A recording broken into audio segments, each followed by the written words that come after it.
Shamsuddin and Brother Awais together or no? Okay. Imam Shamsuddin first to give us a small talk, inshallah.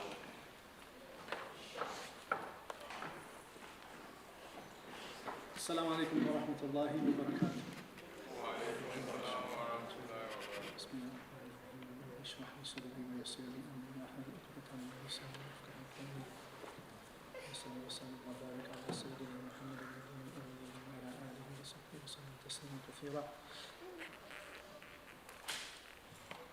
Alhamdulillah, my dear respected brothers and sisters, children as well. Everyone can hear me okay?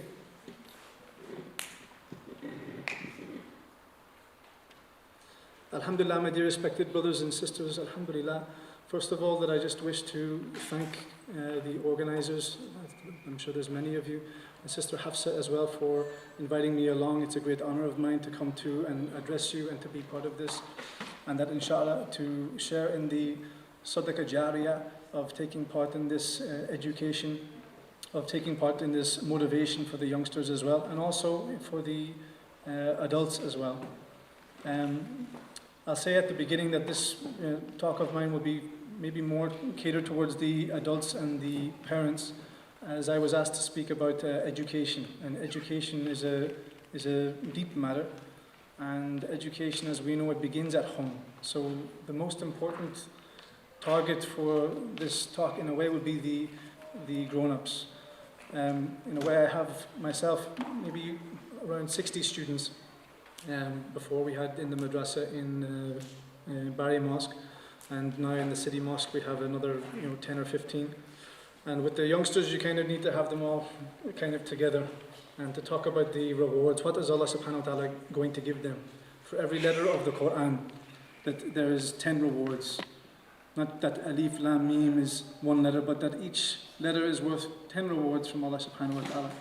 So in Surah Fatiha, with 113 letters, how much reward that they're getting? That if they're reciting Surah Ikhlas, they should know that they're reciting what is the equivalent of 1/3 of the whole of Quran in the eyes of Allah subhanahu wa ta'ala. So these are the type of the rewards that the children will respond to. But you kind of need them on one side. When it comes to the parents as well, education is a serious matter.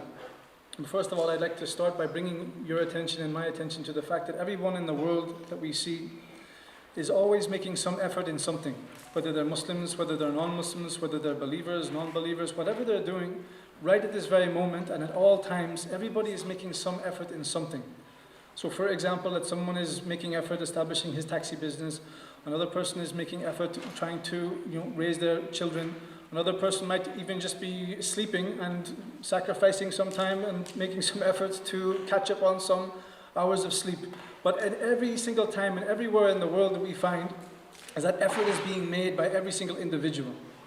Now, why do we take this into account? Is that Allah subhanahu wa ta'ala has divided efforts into those efforts which will result in the success of insan, and has also divided efforts into those efforts which are secondary or ultimately have no effect on the ultimate success of the human being.